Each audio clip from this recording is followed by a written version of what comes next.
Waktu di Polda ada penyiksaan dan pemukulan itu lagi? Pas baru datang juga udah disambut, disiram air panas. Pas baru datang. Sesudah dari situ ada di dalam sel antar tahanan atau dari polisi? Dari polisi. Dari polisi. Pagi hari senam dulu, katanya senam bahasanya. Kita di push up disabetin pakai sapu ya, bata-bata. Lalu ketika ada penasihat hukum didampingi dari kapan?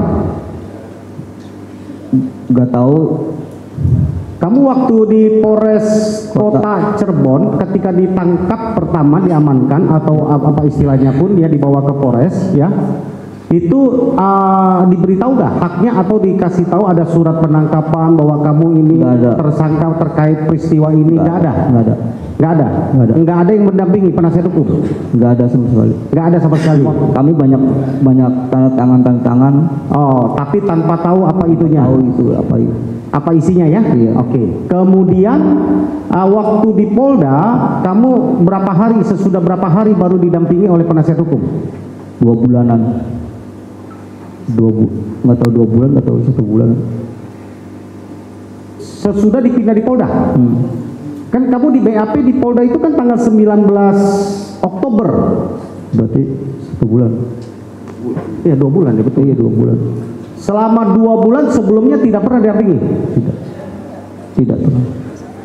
Jadi waktu pas BAP kedua 19 Oktober 2016 baru saudara didampingi oleh PH? Didampingi oleh Pak Jogi. Saudara tahu nama PH-nya? Iya, Pak Jogi. Pak Yogi Nainggolan ya? Iya, siap. Oke. Sampai ke persidangan? Sampai ke persidangan ya.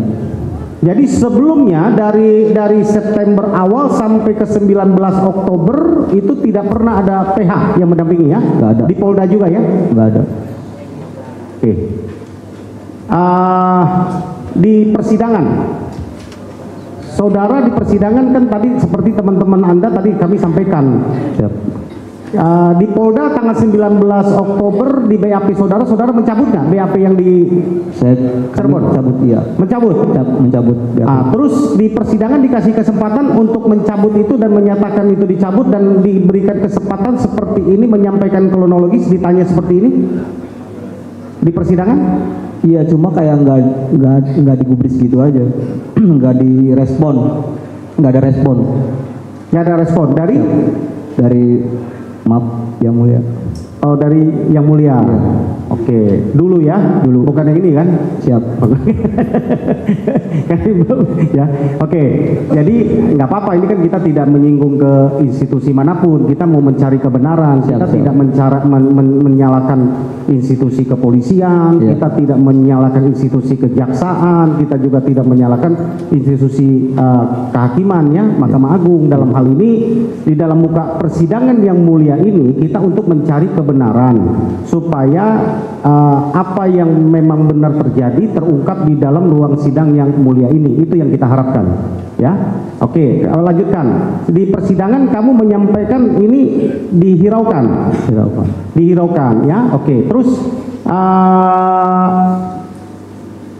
sesudah kejadian putusan kamu kan lewat Pak Yogi melakukan langkah hukum apa? Kamu tahu? Nggak tahu. Terus pernah dikunjungi oleh penasihat hukum sesudah dari putusan? Nggak pernah. Sampai kapan? Sampai sekarang. Sampai sesudah peristiwa ini viral, baru datang dari kami, baru ditunjuk kuasa hukum. Siap. Begitu ya. Sebelumnya masih Pak Yogi ya, dan itu nggak pernah dikunjungi lagi ya, nggak pernah diberikan atensi atau bukan atensi dikunjungi atau dikonsultasi, nggak pernah ya. Siap. Oke. Dari saya pikir cukup. Mungkin ada yang mau tambahkan?